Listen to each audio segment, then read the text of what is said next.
안철수 후보는 또다시 역사의 시계 바늘을 되돌리지 마라. 안철수 후보는 의사, 프로그래머, 교수, 기업인 등 다양한 경력과 특히 1991년 V3라는 컴퓨터 안티바이러스 소프트웨어 개발로 젊은이들에게 많은 인기를 누렸다. 만일 안철수 후보가 정치인으로 나서지 않고 교수나 기업인으로 남았으면 국가나 자신을 위해 더 나았을 것이다. 옛말에 호랑이는 죽어서 가죽을 남기고 사람은 죽어서 이름을 남긴다는 말이 있다. 아무리 두뇌가 출중하고 총명한 사람도 사리 판단을 잘못하면 나락에 떨어지고 후세의 역사의 죄인이 된다. 세종대왕 시절 정인지 성사문 등과 허민정음 창제에 기여하고 동국 통강과 해동 제국기를 편찬한 당대의 수재 신숙주는 조카 단종을 폐위하고 왕위를 찬탈한 수양대군에 충성하여 영의정, 자의정 등 뱃슬에 올라 부의 영화를 누렸으나 후세 역사가들은 세종대왕의 고명을 어기고 절친 성사문을 배신활동하여 변절자로 비난하였고 가장 빨리 상하는 나무를 숙주나무를 하였다. 육당 최남성과 추는 이강수는 조선의 3대 천재라 이끌어지는 수재로 육당 최남성은 청춘, 소년 등을 발간하고 근대 자유시를 이끌어낸 선구자이며 3.1운동 때 기미동의선언문을 기초하였다. 추는 이강수는 동경 유학 시절 1919년 2월 28 독립선언서를 작성하고 상해 임시정부 독립신문 편집국장과 조선일보 부사장 등 언론활동가, 무정, 단종회사, 흑, 마이태제 등 주옥 같은 소설을 남겼으냐. 육당과 춘우는 조국을 배신하고 일제에 부역하여 강복 후 친일 반민족 행위자로 등재되었다. 역사는 가을의 찬서류같이 일말의 동정도 없이 준엄하다는 것을 정치 지도자들은 깨달아야 한다. 국가가 멸망하는 요인은 자연적 재해와 외부 세력의 침략, 국가 내부의 자중질환으로 인한 분열 등이 주 원인이다. 그중 내부의 분열로 인한 국가의 멸망이 대부분이다.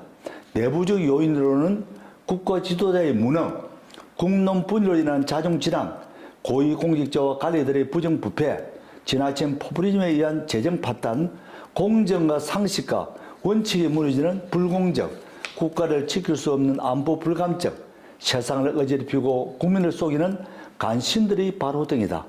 작금 대한민국은 위에 열거한 문제점들이 총체적으로 발생하고 있다. 역대 보수정권 시절에도 일부 국가 지도자가 다소 문제가 없었던 것은 아니지만 문재인 좌파 정권과 민주당 이재명 후보의 자질과 행태와는 비교가 되지 않는다.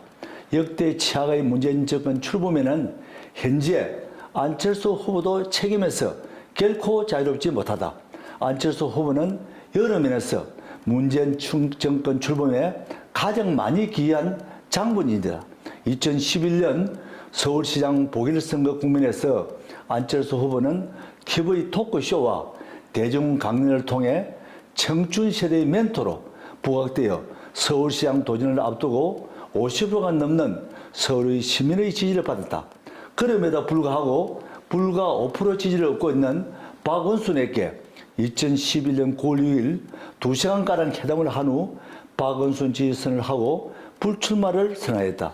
안철수의 이런 무모한 행동이 역대 최악의 박원순 시장, 서울시장을 탄생시키고 박원순 시장의 재임 중 잘못된 주택정책으로 부동산 가격 폭등과 좌파 시민단체와 유착 등 가전 문제점이 발생하였고 이런 결과는 문재인 좌파 정권 출현의 단초가 됐다.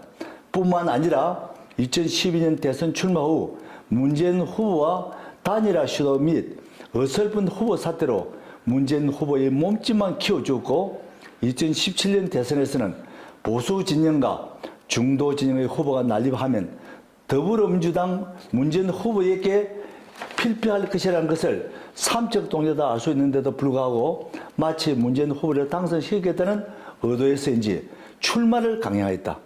득표율 결과는 문재인 후보 41.08%, 홍준표 후보 24.03%, 안철수 후보 21.41%, 유승민 후보 6.76%로 안철수 후보가 출마하지 않았다면 홍준표 자유한국당 후보가 45.44%로 더불어민주당 문재인 후보 45.08%를 4.36% 앞서 홍준표 후보가 대통령에 당선될 수도 있었다.